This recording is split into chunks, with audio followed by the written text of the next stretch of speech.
Oke, assalamualaikum warahmatullahi wabarakatuh. Teman-teman, kembali lagi bersama saya Bima Oral Cesar di kelas TKJ. Kali ini saya akan membahas tentang perangkat input dan output di komputer. Oke, nah singkat saja perangkat input. Nah, apa sih perangkat input itu? Perangkat input itu adalah perangkat hardware atau perangkat keras yang digunakan untuk memasukkan data ke dalam komputer. Ibaratnya input ini alat yang membantu kita untuk berbicara ke dalam komputer. Nah, ada di sini saya sudah akan menjelaskan sedikit tentang apa saja sih contoh-contoh perangkat input itu. Nah, contoh perangkat-perangkat input yang paling sering digunakan di masyarakat seperti kita adalah pertama keyboard. Jelas ya teman-teman, tanpa keyboard kita tidak bisa mengetik sesuatu ke dalam komputer untuk mencari di website atau sekedar tugas mengetik di Word, teman-teman.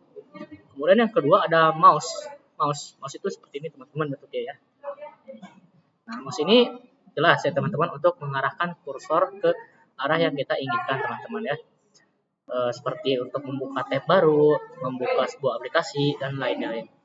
Kemudian ada scanner. Nah, scanner ini digunakan untuk mengubah gambar yang asli gambar fisik menjadi gambar digital teman-teman ya. Untuk scan. Kemudian ada webcam. Nah, webcam ini untuk merekam video atau melakukan video call seperti yang sedang saya lakukan saat ini teman-teman ya. Saya menggunakan webcam dari sebuah laptop teman-teman ya. Nah, oke. Yang seterusnya ada mikrofon. Mikrofon jelas ya teman-teman untuk menangkap suara yang kita keluarkan. Seperti ya, di sini saya menggunakan mikrofon dari kabel.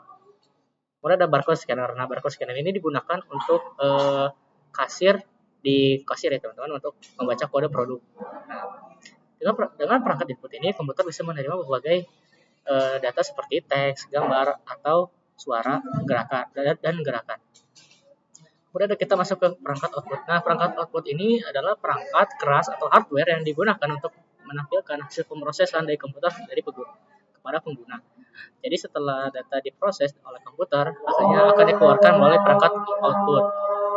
Saya memiliki contoh beberapa perangkat output, yaitu pertama monitor. Monitor itu yang digunakan untuk menampilkan visual seperti dokumen, video, atau gambar. Nah, ini monitor teman-teman di laptop itu kita lihatnya seperti layar teman-teman ya. Kemudian ada printer. Nah, printer ini digunakan untuk mencetak hasil dokumen ke kertas berbentuk fisik teman-teman ya. Mau itu ada tulisan saja ataupun ada gambarnya. Kemudian ada speaker. Dan speaker ini digunakan untuk menggunakan suara atau musik teman-teman yang kita play di komputer. Kemudian ada proyektor. Nah, proyektor ini biasanya digunakan di ruang-ruang kelas ya teman-teman ya. Untuk menampilkan layar ke dinding atau layar besar, biasanya digunakan untuk presentasi. Oke, perangkat output ini membuat kita bisa melihat atau mendengar hasil kerja di komputer. Nah, kemudian gabungan input dan output opsi. Ada juga perangkat yang memiliki fungsi input dan output sekaligus loh. Contohnya layar sentuh atau touchscreen. Nah, layar sentuh atau touchscreen ini bisa digunakan di handphone teman-teman ya. Kemudian ada headset. Nah, headsetnya seperti ini nih. Ini bisa menginput suara dari mic-nya yang di sini dan menghasilkan suara dari ini ya teman-teman. Oke, jadi itulah singkat tentang perangkat input dan output dari saya. Mohon maaf atas segala kekurangannya. Wassalamualaikum warahmatullahi wabarakatuh.